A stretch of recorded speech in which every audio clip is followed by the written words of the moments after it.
Welcome to the Co-Movement Gym podcast. This week, we are talking with Joel Salatin.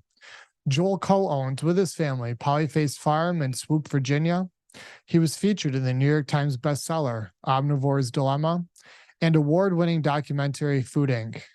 The farm services more than 5,000 families, 50 restaurants, 10 retail outlets, and a farmer's market with salad bar beef, pigaerator pork, pastured poultry, and forestry products.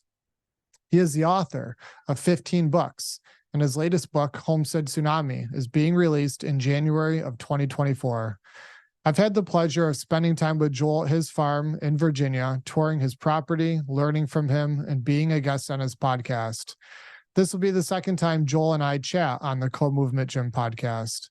I can confidently say he is not only a trailblazer in regenerative agriculture and an optimistic visionary, but most importantly, a great human being, making a tremendous impact on the world, a human that I am proud to call my friend. I would like to thank our sponsors, Native Pass Supplements, Lombardi Chiropractic, Home Sweet Home Cleaning, and Thin Line Martial Arts. If you are enjoying this content, I ask that you support these companies in the description and take advantage of the enticing discount they're providing our listeners by using our code COMO15. That's COMO 15. I thank each and every one of you for being on this journey with us. Now, please enjoy the show. Joel, welcome back. So I want to keep diving into your new book, Homestead Tsunami. You really brought up a great topic with our youth and how they're lacking self-worth and feeling of accomplishments, and it's leading to depression and, health issues and, failure to launch. Boy, oh boy, I am seeing the same thing here, working with many, many clients and youth and their parents. We have a youth program here at our facility. And the whole like play video games, go to school, watch Netflix, that is creating kids and adults that have no feeling of accomplishment. And I know that when I go even a day, and I just talking to a client the other day about this, if I go a day and I don't feel like I accomplished something worthy, and that could be something as basic as like weeding a section of the garden, Sure. I am off by like that evening. I'm cranky. I'm short tempered. Maybe I'm just not, I'm talking one day. Right. And Well, so, I think you need to see a shrink. yeah, yeah, I probably do. And so like, if you go, imagine weeks, months on end, Yeah. and so, yeah, that's great hearing you say that. That's great hearing your book is going to dive into that, and that's something that's a personal calling for me. I'm saying beyond the gym is I'm seeing a future with inspiring our youth to live larger lives, and being a mentor for them, and hopefully providing some framework. I don't have the pathway on how I'm going to do that yet, but I have some ideas. But that's really cool hearing you say that about within your new book. Yeah. Well, it's a powerful it's a powerful need of our time, and I think that the beauty of a homestead is that it offers that opportunity out the back door. You don't have to you don't have to go anywhere. You don't have to and it also offers you an opportunity to to get into nature and to actually do things, being embraced and immersed in a world that you didn't make. So much of the world that we live in now, especially in the urban setting, is all a human made world. Roads, traffic lights, automobiles, internet, whatever. It's all a human made world, and there's something deep within the human spirit that yearns to nest into a world that we didn't make, that's bigger than us. And when we work with animals and plants, and we're actually doing this stuff outside in nature, we're surrounded by, you can't make a tree, you can't make a tomato plant, you can't make a chicken. And so when we're surrounded by things that we can't or don't make, I think it really speaks to our spirit that there's more here than just us. This is way bigger than us, and I don't have the world at my fingertips to manipulate it. However cleverly my hubris can imagine to manipulate it. And I think ultimately this leads to a more reasoned, humble approach toward life.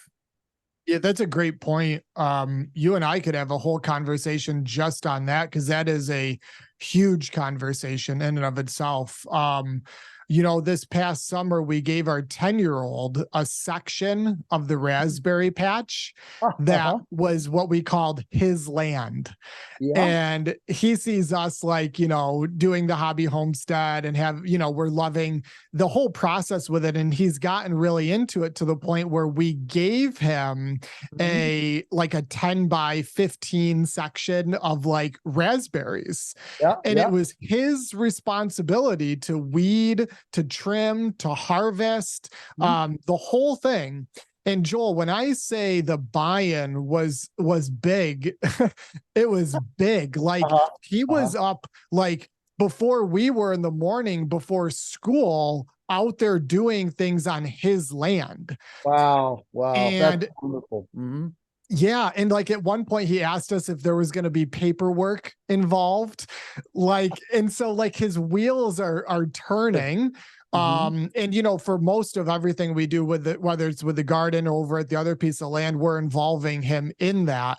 And it's not all roses. He complains and cries and he gets tired or he trips, and it's just the way that it is, man. My wife and I are on the same page with this. So yeah, we're trying that on our end, and hopefully other kids in the future. Absolutely. And one other cool thing about that is that in a time of frenetic, hectic flux, that raspberry patch becomes a constant. Yeah. So whatever happens, at school, whatever friends move away, whatever's going on, who's ever in the White House, whatever happens to inflation, all those things, that raspberry patch, it's going to still be raspberries. It's not going to suddenly become peach trees. And the raspberries are going to grow raspberries. They're not going to grow grapes. They're not going to suddenly grow, green beans. And there's a constancy to that. And I think that, in our society, we hear words like, I want to anchor, I want to connect, I want to, get in touch.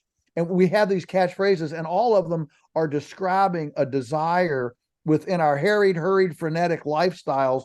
They're looking for a desire to actually engage with something that's constant, that's dependable.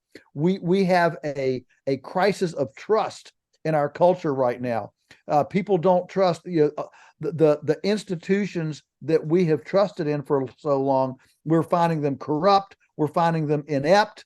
We're finding them vapid, and we're desperate for something that we can depend on. Well, you know what? You can depend on that creek being there. You can depend on, if you get out of the pond, there's going to be frogs and salamanders there.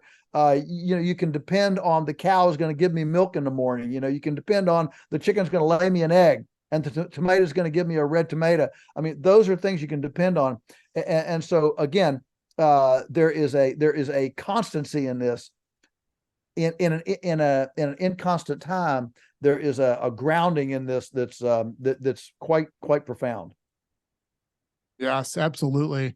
4 months ago, Joel, you testified in front of Congress regarding USDA laws around meat processing facilities and a bunch of other interesting, really cool stuff. I've listened to those talks on YouTube quite a few times with Congressman Thomas Massey, which I'm a huge fan of.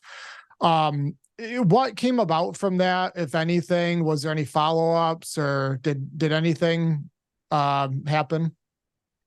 Well, nothing earth-shattering yet. However, it did gin up some traction for his Primac that he has in, and the Primac would be one of the first really significant federal reductions in food regulations that would make meat, especially meat, beef and pork, far more available and affordable to normal people. So it would be a relaxation of some of these overbroad, food safety. I call them the food police. That minimizes access to local affordable small scale food production. He since that time, I think he's up over 50 co-sponsors now, which is moving in the right direction. One of the most significant things he did with that particular legislation, again, it's called the Prime Act. If your listeners want to look it up, one of the things that happened with that was that rather than being a standalone act, he has embedded it in the upcoming Farm Bill. And one of the beauties of that is that things like this that are controversial sometimes squeak through because it's not worth the hassle of killing the whole bill. Yep.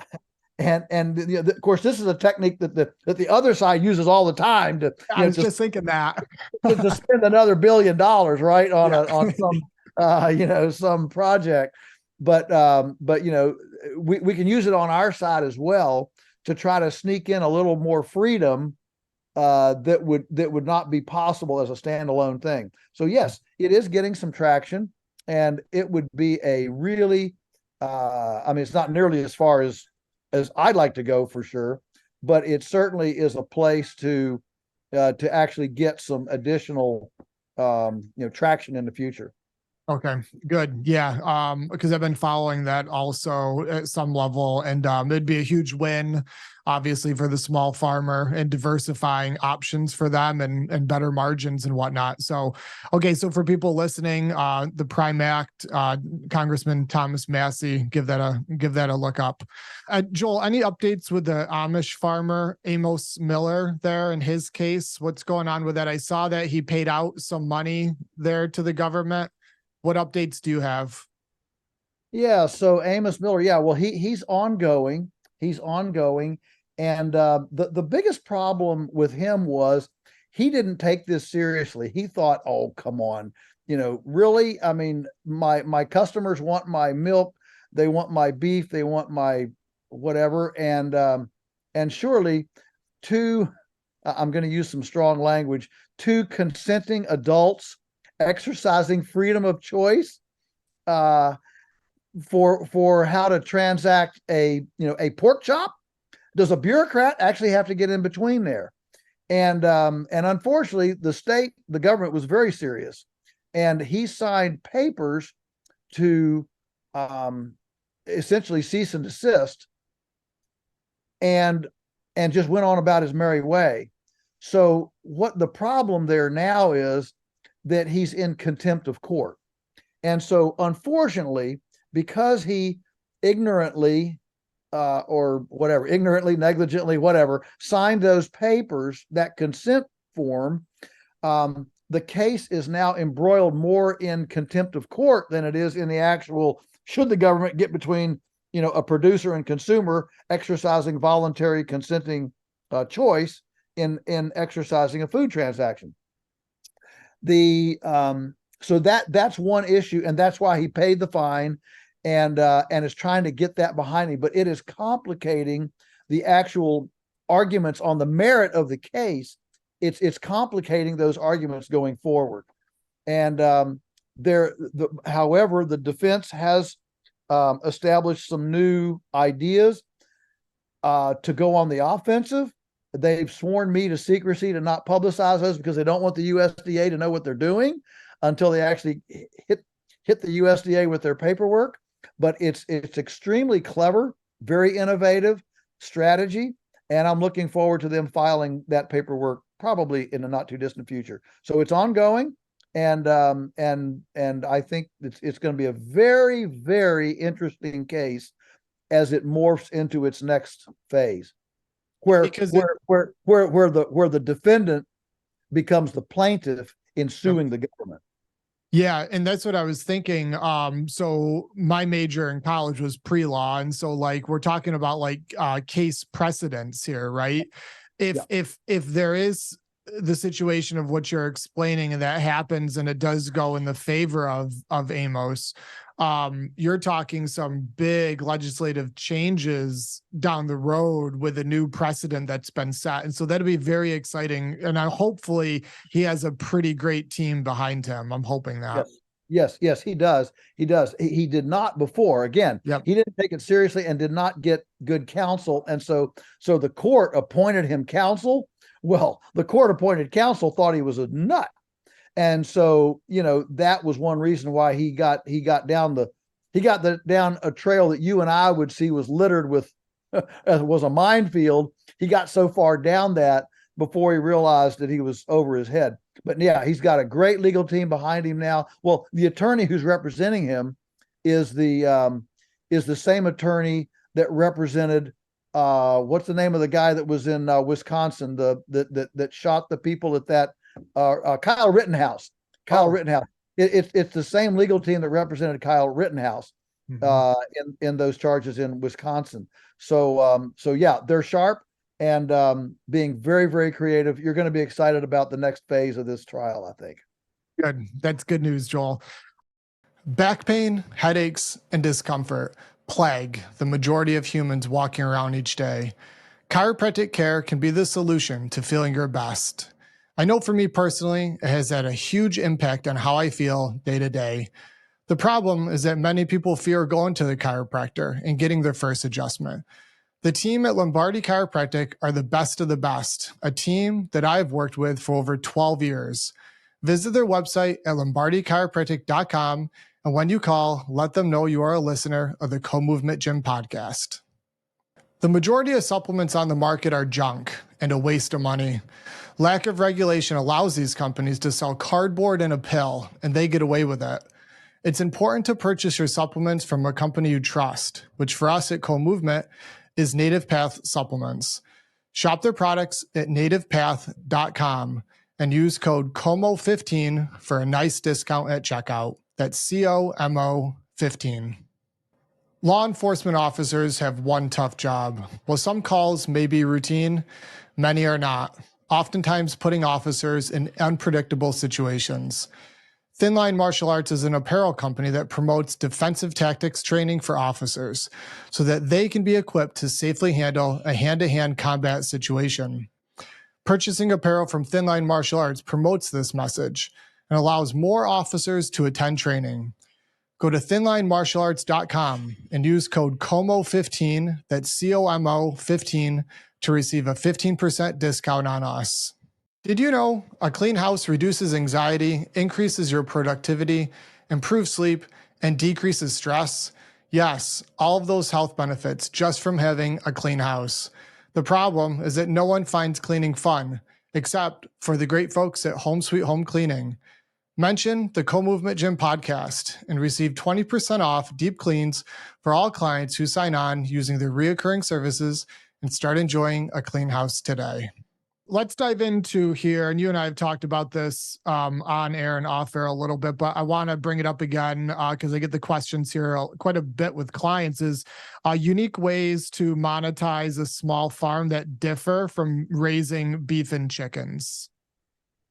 Can you just give a few examples and things you're seeing as maybe recently or, old methods that are still holding their own? And then I can tell you a little bit what I'm seeing.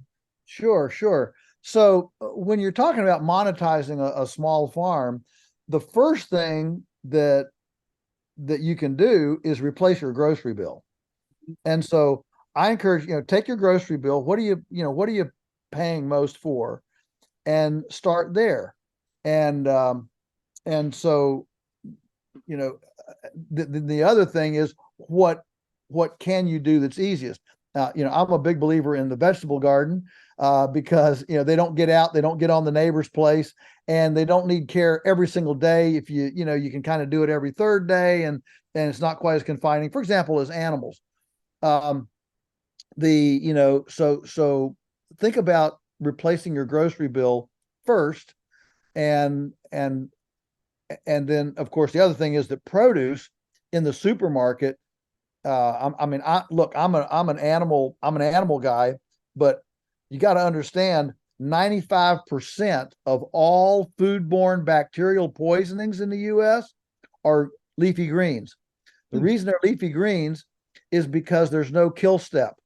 They're cold, they're damp, they're cool, so there's no freezing, there's no cooking, so they're just cool, damp, and fresh, and that is conducive to all sorts of bacterial stuff.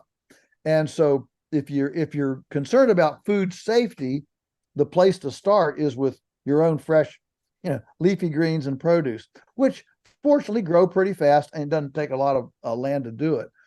The next thing is season extension. So every single, I mean, you're up there in New York, every single house above like Florida, Louisiana, and Houston, Texas, should have a solarium on it, so that you can extend your season and grow things earlier in the spring, later in the winter, or throughout the winter, for yourself. And again, this is growing for yourself. And a solarium offers you passive solar heat for your house. You can open up the windows and let the warm air come in. So, and don't think there's any house too old. Our house was built in 1790, and we have a real nice cedar built solarium on the south side. So you can retrofit any structure, with a nice season extender solarium that also offers some passive. And by the way, that solarium, if it's growing plants, also hyperoxygenates the air, so your house becomes more like living in a forest instead of a cave. And so who doesn't want good fresh green leaf air? So that's all a part of it as well. And then the next thing is to try to eliminate your waste stream, so your kitchen scraps, all that. So I'm a huge fan of a little flock of backyard chickens. Now, if you have an extremely small place, you might not want to run them in the yard, so the chickens don't track little poop into the house all the time. You can put them in a deep litter, deep bedding, confinement coop, where they're basically on a compost pile that grows worms and bugs and things that they can scratch in and eat. And you can do that. All you need is about 6 or 7 square feet per hen, and you're in good shape. So we're talking about, for 3 or 4 hens, no more room than an average home entertainment center, or lazy boy sofa, lazy boy layback chair, that sort of thing. And so this can be done on a pretty intensive scale to try to first grow your own food, and so you save money. So now you don't have to earn as much money, and every dollar you don't earn is worth about $1.40, because you don't have to pay taxes on it. So now, so I'm a big proponent of, let's see how little we need to earn, rather than let's see how much we can earn. If we're going to defund something, let's defund the government, and let's see if we can live on less, and we'll be healthier. We'll be in better shape, and we'll have exercise to do, just composting and potting and things like that. And that's the way to start monetizing the homestead. That's great advice. You put a reverse spin on that, one that I didn't expect, but the answer is something that I can foresee for sure. I love the minimalistic approach, reducing expensive, living, frugally and modestly. And then the first step being to really try to hack that grocery bill. You and I know groceries are out of control as far as cost goes, and then there's safety issues and whatnot. So yeah, that's solid advice. 2 things that I've seen here in Central New York recently that have been very successful are like wedding venues. So whether it's an old barn or a pavilion with like a nice view, and maybe some trails for pictures, a lot of the stuff that you and I are around and are very familiar with and have grown up with, a lot of people are seeing that as a really pristine place to tie the knot. And so, there's a farm down the road, 20 acres they have, and they put in a pond with a fountain, and they didn't disrupt the land hardly at all. They didn't destroy anything. It's still beautiful land. And yeah, they're booked solid year round. And so, Yeah. yeah, have you seen that also? Absolutely. And there is certainly opportunity there. When you start heading down that path, there are so many things you can do. You can have a once a month farm to table dinner, where you serve people, and maybe you do it as a dinner theater, or maybe you show a movie or something as part of the dinner, entertainment. So it's a destination dinner entertainment. $100 a plate, serve 50 people, $5,000 once a month. During the season, you suddenly at $40,000. 50 people coming out for an evening of 3-hour, entertainment. Or maybe you have a friend that plays guitar or sings real well. There's or a comedian or a magician or whatever. But the idea of dinner theater, dinner joy, that sort of thing. I mean, a sawmill. Every community needs a sawmill, and we've got all these band sawmills now that have come up in the last 40 years, and we have one. And I mean, it's whether you need the lumber for a project that you're building, or maybe you do an Airbnb on your place. That's possible, but also you've got neighbors that are wanting hay wagons and wanting a shed or something, and to be able to use local lumber. And we talk about local food. We also need to talk about local fiber. Food and fiber. Lumber is part of fiber, and you can develop a business that way. There's always people wanting a custom made mantle, a pergola. We had a neighbor that remodeled his bathroom, and he wanted to use cedar. Well, he didn't have much cedar, but he found some little 6-inch cedar pieces. He brought them over, and I flipped them around on the mill, cut him up a bunch of 1x3s. And man, that bathroom is so beautiful. I mean, it smells like a cedar closet, when you go into it. That's one way to, to de-scent your bathroom. You never have to buy another, a scent away deal, if you have a cedar sided bathroom. So anyway, there are lots of things that you can do. I mean, everything from airsoft to a zip line to a pumpkin patch. The point, all these things that we're talking about are people centric.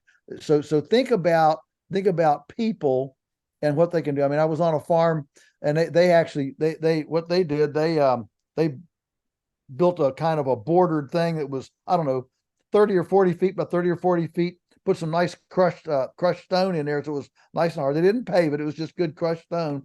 And then they went out and bought these children's pedal tractors. Pedal tractors. They got a red one and a blue one and a green one and an orange one, and they had these there. And kids could come and ride these tractors around, in the lot. And then another one, they got a bunch of surgical tubing, and made a massive bungee, slingshot. And they had these little mini pumpkins. You could buy them for $1, and you could shoot them at a target out there, and if you hit the target, wow, then you got something else. But I mean, there's from amusement to education, we call it infotainment, to recreation of whatever. Yeah, when you start thinking about what people are interested in, a nice, wholesome time for their family and their kids, the sky is the limit on what you can do on a very, very small, a very small acreage. Sure. Yeah, those are some great ideas. I love that. I like to brainstorm that because people are looking for answers, in terms of paying their taxes, or, helping out a little bit with the bills around a homestead. So those are great ideas. Last question, and we have about 5 more minutes, so we'll have to go quick through this, but it's very, very important. Let's talk about the economic future of the U.S. Like, I'm sure we could write a book on this. Like, there's a lot of uncertainty right now. A lot of people are confused on where to put money, storing wealth. There's wars, famine, there's pandemic, like it's scary times for sure. And so, what's your opinion, on the economic future of the US in terms of the stability of the dollar and where you see this country heading? Well, there's an old Chinese saying that says if you keep going the way you're going, you're going to end up where you're headed. Yep. And I think that, so I am not optimistic about where our federal government is going. I see everything pretty much exactly just like you said, war, the dollar's dropping like a rock. I see all that. But with all that said, then where do you put it? Some people are, of course, advising you to put it in precious metal, silver, gold. Problem is you can't eat gold and silver. So here's my little soundbite for you, Josh. I think the new 401k plan is to get yourself into a relationship and geographically proximate to people who know how to grow things, build things, and fix things. And if you learn yourself some of those skills, some of those things, so that you become a participant and they want to be friends with you, then being close to people who know how to grow things, build things, and fix things is, I think, the 401k plan of the future. And so that means you're going to learn and look for skills. You're going to learn and look for physical things, whether it's seeds or sources of carbon, tools, equipment. So that that's why I said a sawmill. I mean, a lot of people won't think about a sawmill, but these sawmills are not that expensive. For under $10,000, you can have a totally functional sawmill that can crank out $1,000 worth of lumber a day. How many communities had sawmills 100 years ago and now don't have a sawmill? Everything has to go to a mill 100 miles away. So there's a lot of local commerce and resilience that we can build in when we start developing a network of build, fix, and grow. And by the way, fix also includes physical. Yes. So befriend an herbalist, somebody who knows something. Because listen, if the wheels fall off, and I've had a lot of people ask me this, recently, what do you do if the wheels fall off? You know what? If the wheels fall off, there's one thing that you don't want to be if the wheels fall off. You don't want to be sick. You don't want to be the one that's back in the house in the bed saying, hey, I'm here. Can you carry me out with you? You don't want to be that person. And so this is one of the things that's stimulating the Homestead Tsunami of people wanting to garden, wanting to get healthy, quit drinking Coca-Cola, quit going to McDonald's, and instead substitute with real homegrown, unprocessed food that you can pronounce, culinary skills, a basement full of canned goods, those kinds of things. Those are physical, true wealth that aren't going to be taken away from you. I love it, Joel. We could talk forever. Time has gone fast as usual. I'm going to have you back on in the future. I hope to get down to the farm real soon and see you. You are a friend of mine. You are a mentor. And I look up to you in many, many different ways. For everyone listening, what's the best way for them to learn more about you, Polyface Farm, and your books and products? So I don't have any personal social media, but everything of mine is through the Polyface Farm's website. I mean, I do a blog from time to time. I'm not on a schedule, so it'll be 3 in a week and then 2 weeks with nothing. It's kind of as the spirit leads. But everything is through Polyface Farm. So if you just Google POLY, usually it'll pop right up, and it's comprehensive. It'll show you where I'm speaking. Food we ship nationally. So if this floats your boat and you say, but I don't have time to go find it right now, we'll be glad to send it to you till you can find your local source, if that's what where you're headed. It also gives you what we're doing at the farm. We do gatherings. We do informational gatherings here at the farm, different things. We do tours, all sorts of things. So yeah, Polyface Farms is the website, and we'd welcome anybody to jump on there and see what we're up to. Excellent. Joel, thank you for your time today, and we will definitely talk soon. Great. Thank you, Josh. It's been a pleasure. One last message. I ask that you please check out our show sponsors, Lombardi Chiropractic, Home Sweet Home Cleaning, Native Pass Supplements, and Thin Line Martial Arts. Their links are in the description. Not only do these companies produce outstanding products and services, but they're providing an enticing discount to all listeners who use code COMO15. That's COMO15 at checkout or when you give them a call.